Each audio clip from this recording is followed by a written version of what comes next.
कमल विहार में बुरियाखुर्द स्थित गजराज तालाब में सौंदर्यीकरण के लिए आरक्षित भूमि को आरडीए द्वारा नियमों के विपरीत अम्यूजमेंट पार्क बनाने का मामला आज सदन में उठा।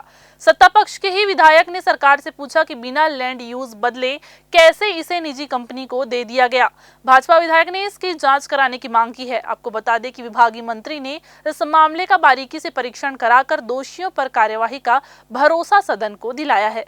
प्रश्नकाल के दौरान भाजपा विधायक राजेश मूरत ने कहा कि कमल विहार की 1600 एकड़ जमीन जो गजराज तालाब के आसपास था, उसका सौंदर्यीकरण करने की योजना आरडीए ने बनाई थी।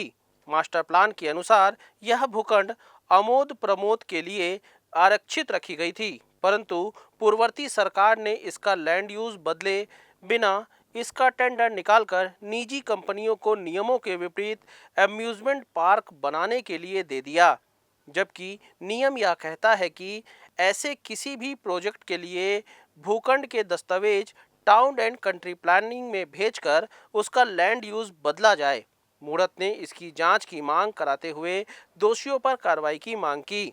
आवास एवं पर्यावरण मंत्री ओपी चौधरी ने बताया कि वर्ष 2018 में इसके सौंदर्यीकरण की योजना बनाई गई थी, परंतु बाद में इसका व्यावसायिक उपयोग का निर्णय लिया गया, जिसके तहत अम्यूजमेंट पार्क के लिए टेंडर 3 बार निकाला गया, तब कहीं जाकर फाइनल किया गया। ठेका लेने वाली कंपनियों को ही इसके लैंड यूज बदलने की जिम्मेदारी दी गई थी।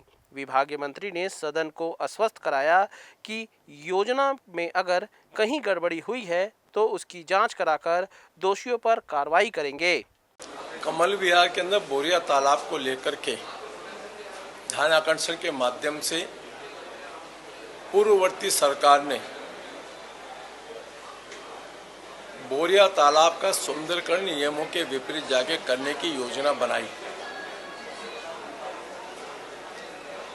उस योजना में भ्रष्टाचार की बू आ रही थी,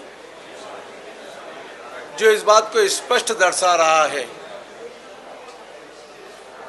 कि मास्टर प्लान के पूर्व जब बोरिया कमल विहार योजना का प्रोजेक्ट 1600 एकड़ का था, उसके अंदर एरिगेशन पार्क बनाने के लिए आरडीए का प्रोजेक्ट था।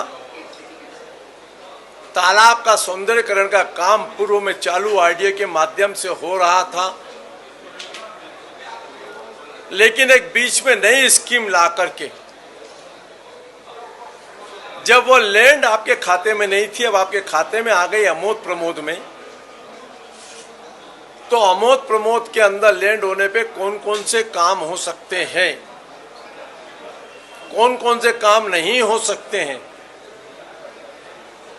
टेंडर निकालो। टेंडर की एनआईटी में आपने कहा कि ठेकेदार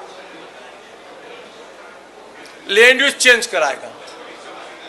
ये पहली बार देखने को मिला कि जिस लैंड का पर्पस क्या होना चाहिए, वो तालाब के सौंदर्यीकरण के साथ साथ में वहां पर क्या क्या निर्माण होगा, इसकी स्पष्ट जानकारी के साथ में आप टेंडर आमंत्रित कर लिए और टेंडर स्वीकृत भी कर लिया, और टेंडर स्वीकृत करके आरडीए ने टेंडर की प्रक्रिया को आगे फॉलो करना चालू कर दिया।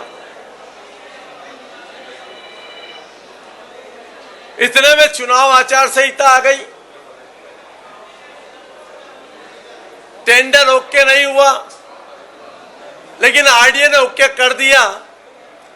सांबला कोर्ट में गया, कोर्ट से कहा कि आर्बिट्रेशन में जाएं, वो आर्बिट्रेशन में लगा है, लेकिन साथ में यह प्रक्रिया प्रारंभ करने के पूर्व आमोद प्रमोद के नाम क्या होते हैं, उसमें किन किन चीजों का निर्माण कर सकते हैं, यह एनआईटी में स्पष्ट करना चाहिए। यदि सरकार की एजेंसी ठेकेदार के भरोसे चले जाए और ठेकेदार बताएगा वह क्या क्या करना है, और वो राज्य सरकार से वो स्वीकृति लेगा ये आश्चर्यजनक पहली बार पूर्व सरकार का एक कारनामा देखने को मिला रायपुर विकास प्राधिकरण का। Bureau report, Raipur.